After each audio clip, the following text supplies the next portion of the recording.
बंधुओं, गिर करके उठना और उठ करके संभलने का नाम ही जीवन है। लेकिन आप पिछले 7 वर्षों से या उससे भी ज़्यादा अधिक वर्षों से ऐसे गिर चुके हैं कि अब उठने का आपको मौका ही नहीं मिल रहा। तो आज की इस वीडियो में मैं आपको बताऊंगा कि अब वह समय आ चुका है जब आपको फिर से खड़े होकर के संभलना है और उठना है। अब आप कैसे उठेंगे और कैसे नया जीवन आपका शुरू होगा, उसी का मुख्य टॉपिक आज का ये विषय है। आप इस वीडियो को बस देखते रहिए, आपको वही पता चल जाएगा कि वास्तव में ये कैसे उठकर खड़े होने का समय आपके जीवन में आ चुका है।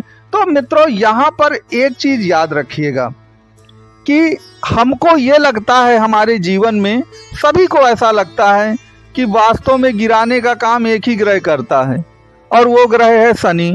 हमारे मन में यही भाव है, लेकिन ऐसा नहीं है।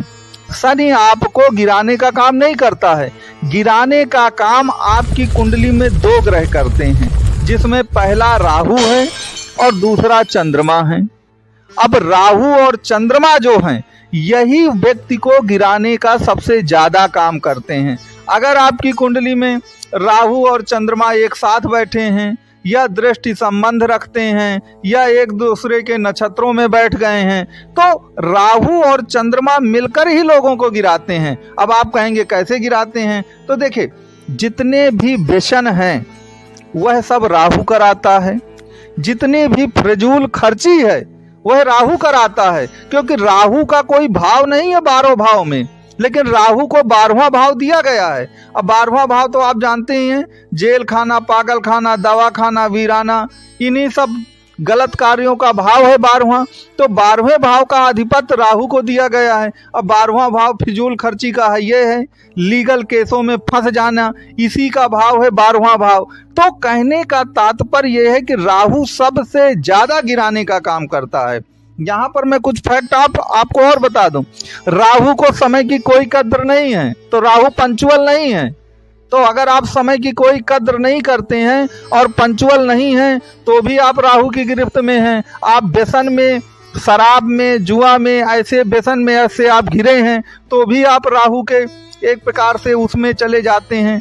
अगर आपको दिन रात झूठ बोलने की, बिना बात की आदत पड़ गई है, तो भी आप राहु की गिरफ्त में चले गए हैं। लेकिन आप तो कह सकते हैं कि महाराज, मुझ में तो ऐसी कोई कमी नहीं है, ना तो मैं बिन बात के झूठ बोलता हूँ, न मैं मांसाहार करता हूँ, न मैं कुल मिलाकर किसी प्रकार का व्यसन करता हूँ, मैं समय की कद्र भी करता हूँ, लेकिन तब भी मेरी दुर्गत हो गई है। तो आखिरकार उसका क्या कारण है? तो देखिए, उसके कारण 2 होते हैं। पहली बात समझिएगा, यह जरूरी नहीं है कि आपकी कुंडली में इस प्रकार का योग जब बने तभी आप राहु की गिरफ्त में आएंगे। इसके एक कारण और समझिए, अगर कोई ऐसा व्यक्ति जो राहु की गिरफ्त में पूरी तरह से है और यदि आप उसके साथ संगति में आ जाते हैं, तो वह आपको इस तरह मैनिपुलेट कर देगा कि राहु के सारे दुष्परिणाम आपके हिस्से में आ जाएंगे। अब अगर आप पूरी तरह से टूट चुके हैं, गिर चुके हैं, तो आप सचमुच बताइएगा कमेंट में लिख करके कि किसी न किसी ने आपको मैनिपुलेट किया होगा, किसी न किसी ने आपको गलत सलाह दी होगी, किसी न किसी ने आपको धोखा दिया होगा, किसी ने आपके धन को बर्बाद किया होगा, किसी ने कुल मिलाकर आपके ऊपर झूठे लिटिगेशन कोर्ट केस करवाए होंगे। तो वह व्यक्ति जो राहु से ग्रसित है, अगर आप उसके संपर्क में आते हैं किसी भी तरह, तब भी आपको ये दोष लग जाता है।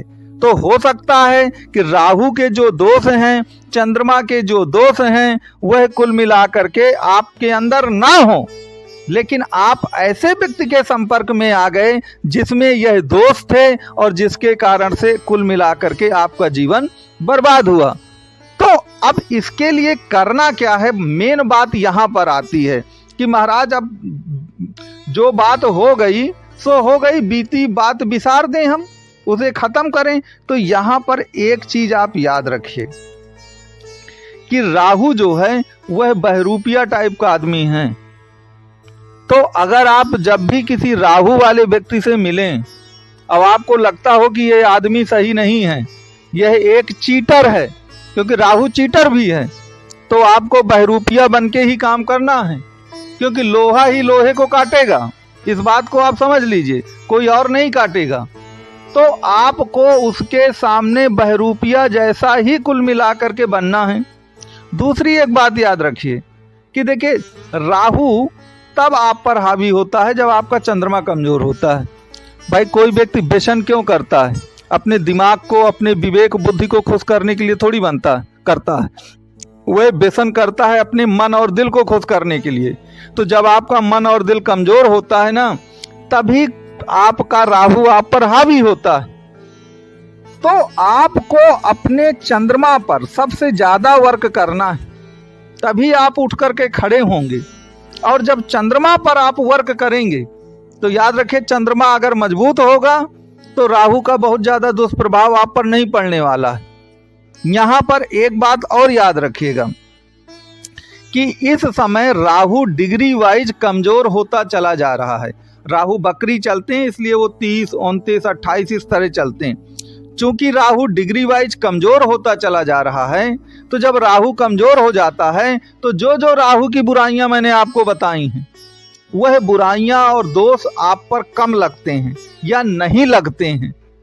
तो जब राहु की बुराई और दोष से हम मुक्त हो जाते हैं, तभी एक प्रकार से गिर करके उठने का समय आता है या उठ करके खड़े होने का समय आता है। इसीलिए मैंने कहा है कि ये जो समय है ना, यह आपका उठने का समय है, उठ करके खड़े होने का समय है, क्योंकि बहुत सारी परिस्थितियां आपके पक्ष में आ गई हैं।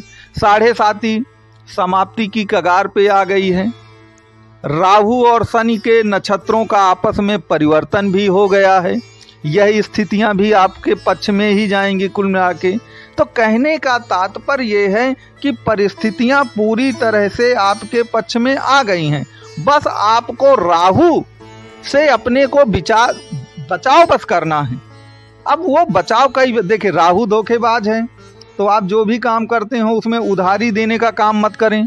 कोई आपको उकसाए कि आप इस काम में पैसा लगा दीजिए, वो 4 दिन में ही दूना हो जाएगा, इसी तरह मैनिपुलेट किया जाता है। बहुत सारे लोग स्टॉक मार्केट में इसी तरह अपना पूरा धन बर्बाद कर चुके हैं और मुझको इसके लिए बहुत सारे मैसेज आते हैं। तो आप राहु और चंद्रमा की थोड़ा गिरफ्त से बचें। आप इनकी गिरफ्त से बचेंगे, आप देखेंगे कि आप फिर से जो आप गिर गए हैं, आप उठ करके खड़े हो जाएंगे और आपका समय अच्छा हो जाएगा। चूंकि ग्रहों की स्थिति या गोचर की स्थिति इस समय आपके पक्ष में है।